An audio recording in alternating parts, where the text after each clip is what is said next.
तूफान और बारिश की रात गांव के लोग अपने घरों में दरवाजा बंद करके अपने परिवारों के साथ डरे सहमे बैठे हैं, कहीं कोई नुकसान ना हो जाए। हे ऊपर वाले, हमारी रक्षा करो। इस बार बस हमें बचा लो। हमारा घर इस तूफान में टूट ना जाए, वरना हम बीवी बच्चे को लेकर कहाँ जाएंगे। भगवान हमारी रक्षा करो। लेकिन मंगल सिंह का अपनी पत्नी अन्नपूर्णा से जोरदार झगड़ा चल रहा है। मंगल सिंह आज फिर शराब पीकर घर आया है। उनकी 2 छोटी बेटियां जोर जोर से रो रही हैं, लेकिन उसे उनकी परवाह नहीं। तो क्या तुम मेरी बात कभी नहीं सुनोगे? तुम्हारी 2 बेटियां हैं, लेकिन तुम्हारे अंदर कोई जिम्मेदारी नहीं है। अरे चुप रह जा शैतान, चुप हो जा। तूने 2 लड़कियां पैदा की हैं। मैं गांव में किसी को मुंह नहीं दिखा पा रहा हूँ। ये दोनों लड़कियां ना मेरी जिंदगी बर्बाद कर रही हैं, बर्बाद। मेरा किसी काम में ध्यान नहीं लग रहा। ऐसा लग रहा है कि मैं खुद को खत्म कर दूं। ऐसा मत कहो। अगर तुम्हें कुछ हो गया तो इन बच्चियों का क्या होगा? अरे मुझे नहीं पता कि क्या होगा क्या नहीं होगा, लेकिन अब मैं तुझे बिल्कुल भी बर्दाश्त नहीं कर सकता। अभी के अभी इसी वक्त अपनी दोनों बेटियों को लेकर ना तू इस घर से निकल जा। निकल, जल्दी निकल। क्या कह रहे हो? इस तूफान भरी रात में मैं 2 बच्चियों को लेकर कहाँ जाऊँ? अरे मर जा पानी में डूबकर, मुझे क्या करना है। लेकिन इस घर से निकल जा बस, और कभी वापस मत आना, वरना जान से मार दूंगा मैं। कोई भी तुझे मेरे हाथ से बचा नहीं पाएगा फिर, समझी ना? ठीक है, जब तुम इतना कुछ कह सकते हो तो मैं अब इस घर में नहीं रहूंगी। मैं अभी अपनी 2 बेटियों को लेकर चली जाऊंगी।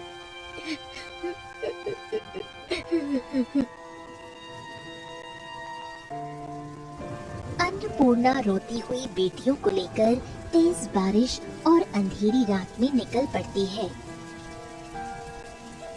चलते चलते अन्नपूर्णा जंगल में पहुंच जाती है, लेकिन छोटी बच्चियों की तकलीफ वो सह नहीं पा रही थी। वो एक पेड़ के नीचे रुकती है, जहां बारिश थोड़ी कम लग रही थी। इतनी सी बच्चियां, क्या किस्मत लेकर पैदा हुई हो तुम दोनों। मुझे खुद पर बहुत शर्म आ रही है। मैं क्या करूं? कुछ समझ नहीं आ रहा। तुम्हारी तकलीफ देखी नहीं जाती। हे ऊपर वाले, अगर तू है तो मेरी बेटियों की रक्षा करना। मैं अपना जीवन छोड़ रही हूँ। ये बेटियां बड़ी होकर जरूर अपने साथ हुए अन्याय का बदला लेगी। इतना कहकर वो दोनों बच्चियों को पेड़ के नीचे छोड़ नदी में कूद जाती है। कुछ ही पलों में वो नदी की धारा में बह जाती है।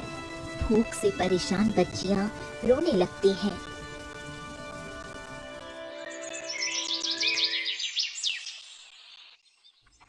अगली सुबह एक बुजुर्ग औरत अपनी झाड़ियों से निकलती है और जंगल की ओर जाती है।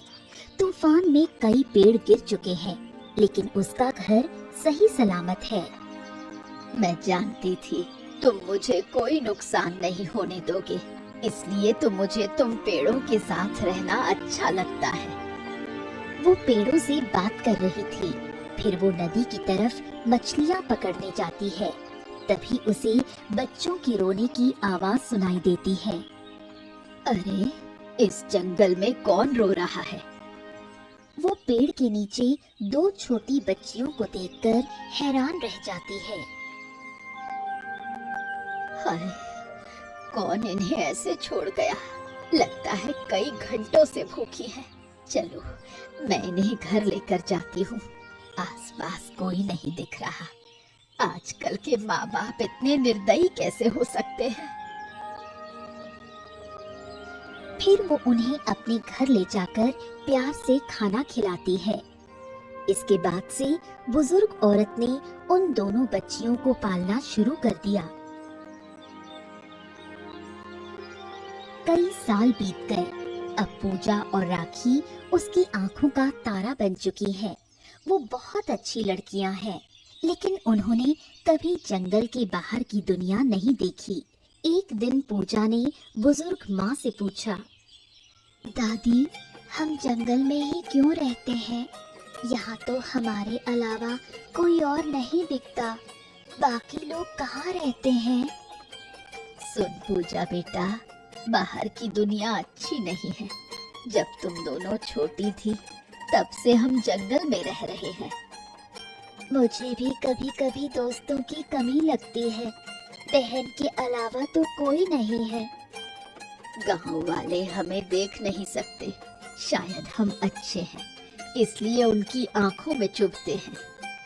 लेकिन मैंने कभी अपने माँ बाप को नहीं देखा। वो हमें छोड़कर कहाँ चले गए? वो जहाँ भी हो, मुझे तो तुम दोनों ही सबसे प्यारी हो। तुम दोनों के बिना मैं जी नहीं सकती। लेकिन तुम्हारी बहन कहाँ गई? पता नहीं, जंगल की तरफ गई थी। कह रही थी जल्दी आ जाएगी। मैं जाकर देखती हूँ। इतना कहकर पूजा निकल जाती है। बुजुर्ग माँ मन में सोचती है, अगर ये दोनों बड़ी होकर सब सच जान जाएं और मुझे छोड़कर चली जाएं, तो मैं कैसे जीऊंगी? मेरे सोने जीवन में इन दोनों से ही रोशनी आई है। हे ऊपर वाले, इन दोनों को हमेशा खुश रखना। उधर जंगल में राखी अकेले अजीब पेड़ के सामने खड़ी है। पेड़ एक टूटे मंदिर के पास उगा हुआ है। ये कैसा फल है इस पेड़ पर? ऐसा फल मैंने पहले कभी नहीं देखा। कितना चमक रहा है, खाकर देखूं? तभी पूजा अपनी बहन को ढूंढते हुए वहां पहुंचती है। राखी को वहां चिंतित खड़ी देखकर पूछती है, क्या हुआ बहन? यहाँ ऐसे क्यों खड़ी हो? सब ठीक है? देखना दीदी, इस टूटे मंदिर के पास इस पेड़ पर एक अजीब फल लगा है। सोच रही हूँ खाऊं या नहीं। ऐसा फल मैंने पहले कभी नहीं देखा। हाँ, मैं भी देख रही हूँ। छोड़, चलो वापस चलते हैं। दादी तुझे ढूंढ रही थी। बहुत देर हो गई है। धनिया मंगल सिंह के पास आई। 2 दिन पहले उसके सिर में चोट लगी थी, लेकिन जंगल के एक फल को खाने के बाद उसका घाव चमत्कारी रूप से ठीक हो गया। भैया देखो ना, कमाल हो गया। मेरा सिर रातों रात ठीक हो गया। अरे ये क्या बोल रही है तू? तुझे देखकर तो यकीन ही नहीं हो रहा। ऐसा कैसे हो गया अचानक से? कल मैं जंगल से एक फल लाई थी। उस फल को लाते वक्त गिर गई और सिर फट गया। लेकिन रात में भूख लगी थी तो वही फल खा लिया और आज देखो मैं पूरी तरह ठीक हो गई। अरे वाह वाह वाह वाह, ये तो बहुत ही बड़ी खुशखबरी है। लेकिन ये बताओ कि वो फल वाला पेड़ कहाँ है? लगता है वो कोई जादुई फल है। अगर मैं उस पेड़ को पा जाऊं तो उसके फल बेचकर अमीर बन जाऊंगा। हाँ, एक बात बता, तूने ये बात किसी और को तो नहीं बताई ना? हाँ भैया, बस रघुनाथ दादा को बताया और फिर तुम्हारे पास आई। ये सुनते ही मंगल सिंह गुस्से से भड़क उठा। पैसों की बात सुनकर धनिया की आंखों में लालच चमक उठा। अरे तूने ये क्या कर दिया? मेरा सारा धंधा चौपट कर दिया। अगर रघुनाथ मुझसे पहले उस पेड़ तक पहुंच गया ना तो मेरी तो बर्बादी हो जाएगी। अगर तू मुझे पहले उस पेड़ तक पहुंचा देना तो मैं तुझे खूब पैसे दूंगा। ठीक है भैया, मैं तुम्हें जंगल में उस जगह ले जाऊंगी, चिंता मत करो। उधर जंगल में रघुनाथ दिन में पहुंच गया। उस समय दोनों बहनें उस पेड़ के पास थीं और पेड़ को सुरक्षित रखने की योजना बना रही थीं। जानती है बहन, मैंने कल रात सपना देखा था इस पेड़ के बारे में। ये पेड़ हमारे बहुत काम आएगा। हाँ दीदी, मैंने भी ऐसा ही सपना देखा। हमें इस पेड़ का बहुत ध्यान रखना होगा ताकि ये बड़ा हो सके। तभी रघुनाथ वहां पहुंच गया और दोनों बहनों से बुरा व्यवहार करने लगा। ओए, तुम दोनों लड़कियों की इतनी हिम्मत कैसे हुई इस पेड़ को छूने की? हैं? आप कौन हैं? पहचान में नहीं आए। और इस पेड़ को छूने के लिए किसकी इजाजत चाहिए? हम यहीं रहते हैं, इन जंगल के पेड़ों से हमारी दोस्ती है। ये सब नाटक नौटंकी कहीं और दिखाना। आज से ये पेड़ हमारा है, हमारा, समझे? इसके फल बहुत कीमती हैं। एक बार कोई बीमार आदमी खा ले तो वो ठीक हो जाता है। ये सुनकर राखी और पूजा दोनों हैरान रह गईं। देखा दीदी, मैं सही कह रही थी, ये पेड़ सच में खास है। ये खुद हमारे सपनों में आकर अपने गुण बताता है। अरे हटो यहाँ से, और अब इस पेड़ को काट कर ले जाऊंगा, समझे? हटो। पेड़ काटने की बात सुनकर दोनों बहनें डर गईं, लेकिन उन्होंने विरोध करना शुरू कर दिया। जब तक हम हैं, कोई इस पेड़ को नहीं ले जा सकता। हा, बोल तो ऐसे रही हो जैसे तेरे बाप ने ये पेड़ लगाया हो। मैं कह रहा हूँ हट जा सामने से, मेरे पास समय नहीं है, हटो। हमने कह दिया, हम इस पेड़ को नहीं जाने देंगे। ये कहकर दोनों बहनें डट गईं। गुस्से में आकर रघुनाथ ने पूजा को धक्का दे दिया। उसका सिर पत्थर से टकराया और खून बहने लगा। रघुनाथ डरकर वहाँ से भाग गया। अरे नहीं नहीं नहीं नहीं नहीं नहीं, इसका तो सर फट गया। ओहो, अब मुझे यहाँ से भागना होगा। अगर पकड़ा गया तो मुसीबत हो जाएगी। भागता हूँ मैं तो। राखी किसी तरह पूजा को संभालने लगी। दीदी, तेरा सिर फट गया है, अब क्या होगा? सुन बहन, जो हुआ अच्छा हुआ। अब मैं उस पेड़ का फल खाकर देखूंगी कि उसमें जादुई गुण है या नहीं। तू सही कह रही है दीदी, रुक, मैं तेरे लिए पेड़ से एक फल लेकर आती हूँ। ये कहकर राखी पेड़ से फल लाई।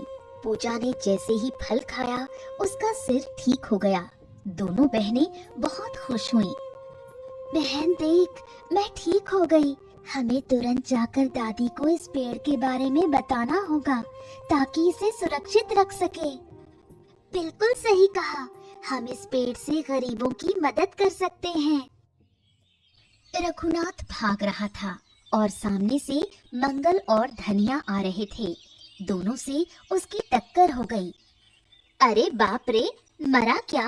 देख के नहीं चल सकते? अरे रघुनाथ दादा, तुम इस तरह कहाँ भागे जा रहे हो? अरे यहाँ मत रुको, भागो यहाँ से, नहीं तो फंस जाओगे। भागो। क्यों, क्या हो गया? हम क्यों फंसेंगे? अरे जंगल में दो जुड़वा बहनें रहती हैं। मैं पेड़ काटने गया था, उन्होंने मना किया, गलती से एक को धक्का दे दिया और फिर उसका सर फट गया। क्या बात कर रहे हो? तो इसमें डरने की क्या बात है? एक लड़की का सिर फटा तो इतना डर काहे रहे हो? हैं? अरे जंगली लोग खतरनाक होते हैं, अगर वो मुझे मारने आ गए तो? हाँ, बात तो सही कही, खतरनाक तो होते हैं। अच्छा सुन, तू यहाँ मत रुक, जितना जल्दी हो सके गांव छोड़ दे, वरना सच में मार खाने की नौबत आ जाएगी। मंगल ने जानबूझकर उसे डराया और रघुनाथ डर के मारे भाग गया। मगर भैया, आपने उसे डराया क्यों? जंगल में तो कोई जंगली नहीं है। अरे पगली, अब वो पेड़ मेरा हो जाएगा, अब इसे कोई छू नहीं पाएगा। हाँ सही कहा भैया, चलो जल्दी चलते हैं। अरे अभी नहीं, अभी नहीं, पहले देखना होगा कि वो जुड़वा बहनें कहाँ हैं, कहाँ रहती हैं। पहले उनका इंतजाम करना होगा। हाँ भैया, नहीं तो फिर से आ जाएंगी लड़ने। उधर राखी और पूजा ने अपनी दादी को सब कुछ बता दिया। दादी को यकीन नहीं हो रहा था कि जंगल में ऐसा पेड़ है। अगर तुमने सच में ऐसा देखा है तो इस पेड़ को बहुत संभाल कर रखना होगा। अगर किसी बदमाश को पता चला तो। तभी मंगल सिंह और धनिया वहां पहुंच गए। ओ, तो आखिरकार मिल गए तुम लोग, वही दो बहनें जिनकी बात वो आदमी कर रहा था। तुम कौन हो बेटा, पहचान में नहीं आए? एक आदमी जंगल से दौड़ता हुआ निकला और बोला कि यहाँ दो जुड़वा बहनें रहती हैं। हम तो पहले जानते ही नहीं थे, इसीलिए देखने आ गए। और ये दोनों तुम्हारी नातिन हैं, क्यों, है ना? हाँ बेटा, ये मेरी नातिन है। लेकिन तुम लोग यहाँ क्या कर रहे हो? यहाँ कोई जादुई पेड़ मिला है, हम उसे लेने आए हैं। हमारे पास रहेगा तो पेड़ सुरक्षित रहेगा, नहीं तो और भी लोग आकर तुम लोगों को नुकसान पहुँचा सकते हैं। ये सुनते ही पूजा गुस्से से बोली, नहीं, हम ये पेड़ किसी को नहीं देंगे। तुम लोग यहाँ से चले जाओ, हमें तंग मत करो। अचानक मंगल सिंह का चेहरा गुस्से से भर गया। ओ लड़की, तुझे पता है तू किससे बात कर रही है? तेरा घर जलाकर राख कर सकता हूँ मैं। तो यही है आपका असली चेहरा? आप भी उसी आदमी की तरह हो, हमें बेवकूफ बनाने आए हो। अभी निकलो यहाँ से, उस पेड़ पर तुम्हारा कोई हक नहीं। ठीक है, अभी तो जा रहा हूँ। देखते हैं तुम कितने दिन पेड़ को बचा सकते हो।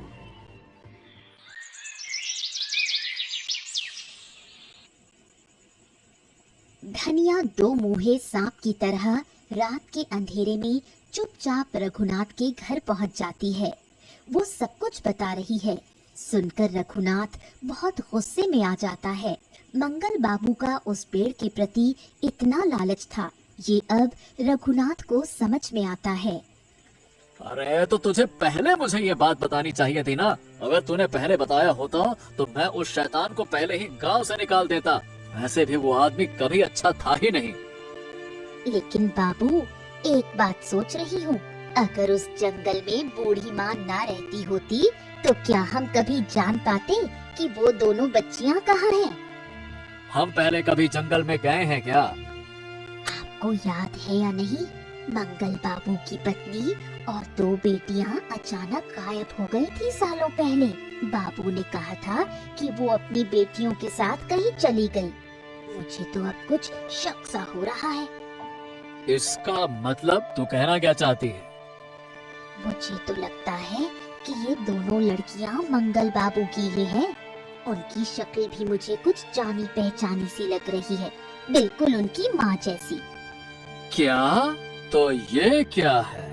ओह, अब मुझे मंगल बाबू को गांव से निकालने का एक तरीका मिल गया है। चल, आज ही हम उसका पर्दाफाश करेंगे। चल। मैं तुम्हारे साथ नहीं जा सकती बाबू। अगर मैं तुम्हारे साथ जाऊं तो क्या तुम मुझे इस जानकारी को गुपचुप तरीके से लाकर मुझ तक नहीं पहुंचाओगे?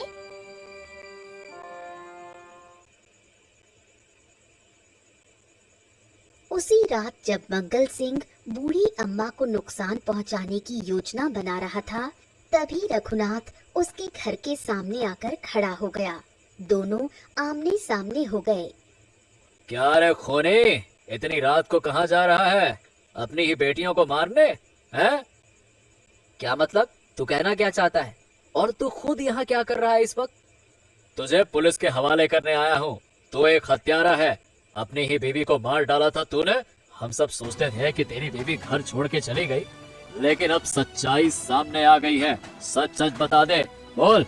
मैं तुझे बचने का रास्ता निकाल दूंगा, वरना जिंदगी भर जेल में सड़ते रहना। दादा देखो, मतलब बात सही है, मुझसे बहुत बड़ी गलती हो गई। दोनों बेटियां होने पर मैं गुस्से में था। ऊपर से गांव वालों की बातें मैं बर्दाश्त नहीं कर पाया। एक तूफानी रात में अपनी बीवी के साथ दोनों बच्चियों को बाहर निकाल दिया। फिर उनका कोई पता नहीं चला। तेरी बीवी ने शायद आत्महत्या कर ली और जंगल की वो दो लड़कियां वही तेरी बेटियां हैं, समझा? तू अभी के अभी इसी वक्त गांव से निकल जा, और अगर कभी वापस आया तो तेरा अंजाम बहुत बुरा होगा। हाँ, लेकिन दादा, तुम्हें ये सब कुछ कैसे पता चला? ज्यादा जानने की जरूरत नहीं है। चल निकल यहाँ से, निकल। इस गांव और जंगल के आसपास दिखना मत। डर के मारे मंगल उसी रात गांव छोड़कर चला गया। चलते चलते मंगल जंगल में पहुंचा। मन में बहुत से सवाल। अब जाकर उसे अपने किए पर पछतावा हो रहा था। उसने बूढ़ी अम्मा के घर के सामने जाकर आवाज लगाई, बूढ़ी अम्मा, बूढ़ी अम्मा, कृपया बाहर आइए। मैं मंगल हूँ। क्या तू फिर यहाँ आ गया? तुझे तो यहाँ आने से मना किया था। मैं ज्यादा देर नहीं रुकूंगा। हमेशा के लिए गांव छोड़कर जा रहा हूँ, लेकिन उससे पहले आपसे कुछ सवाल है। जो पूछना है जल्दी पूछ। सच सच बताइएगा, आपकी जो 2 पोतियां हैं, क्या वो आपके बेटे की बेटियां हैं? झूठ मत बोलिएगा, सच सच बताइएगा। अचानक ऐसा सवाल क्यों? तेरा इरादा क्या है? हाँ, बरसों पहले तूफानी रात में मैंने अपनी बीवी को घर से निकाल दिया था। 2 जुड़वा बेटियां हुई थी और गांव वालों की बातें सुनकर मैं गुस्से में था। उस रात वो दोनों बेटियां मेरी बीवी के साथ थी और चली गई मेरा घर छोड़कर। मैं भी एक तूफानी रात में राखी और पूजा को नदी किनारे एक पेड़ के नीचे से उठाकर लाई थी। शायद तेरी बीवी ने उन्हें वहां छोड़कर नदी में कूदकर जान दे दी। बूढ़ी अम्मा की बात सुनकर मंगल बुरी तरह टूट गया। मैं इतनी छोटी प्यारी बच्चियों को कैसे घर से निकाल सकता हूँ? बूढ़ी अम्मा, मुझे खुद से नफरत हो रही है। अगर आप ना होती तो शायद पता नहीं क्या होता। मैंने जो किया उसका फल मुझे जरूर मिलेगा। अब मैं चलता हूँ, कहाँ जाके मरूं? कहाँ जाएगा? जब गलती समझ में आ गई है तो यही हमारे साथ रह। मैं तुझे एक मौका देती हूँ अच्छा इंसान बनने का, उसे खोना मत। नहीं बूढ़ी अम्मा, नहीं, अब मैं कभी कोई बुरा काम नहीं करूँगा। आज से आप सबकी रक्षा करना मेरा जिम्मा है।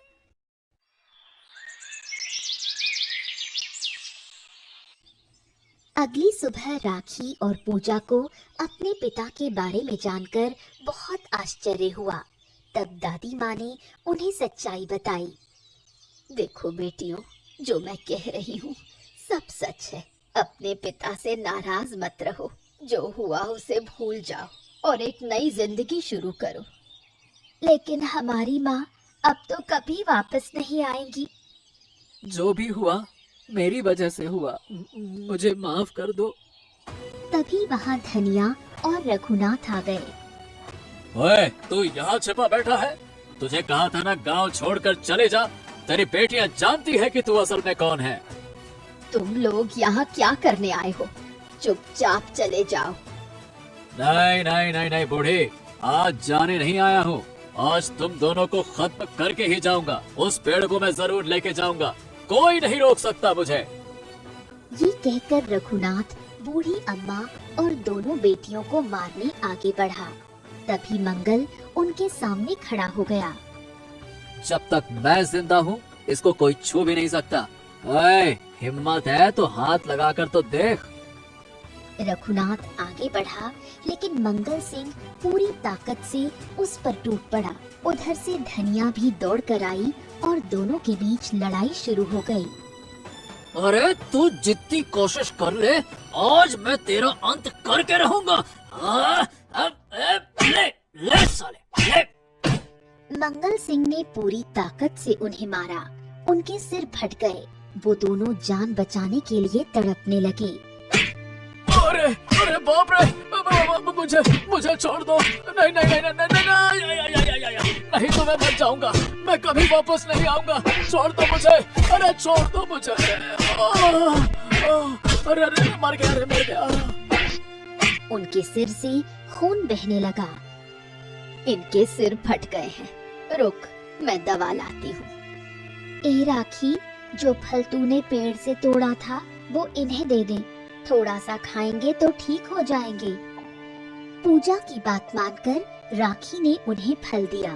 फल खाते ही उनके घाव भरने लगे और उन्होंने अपनी गलती समझ ली। जिन्हें तुम नुकसान पहुंचाना चाहते थे वही आज तुम्हारा इलाज कर रहे हैं। मुझसे बहुत बड़ी गलती हो गई। अब इस पेड़ को नहीं चाहिए। हम अभी चले जाते हैं।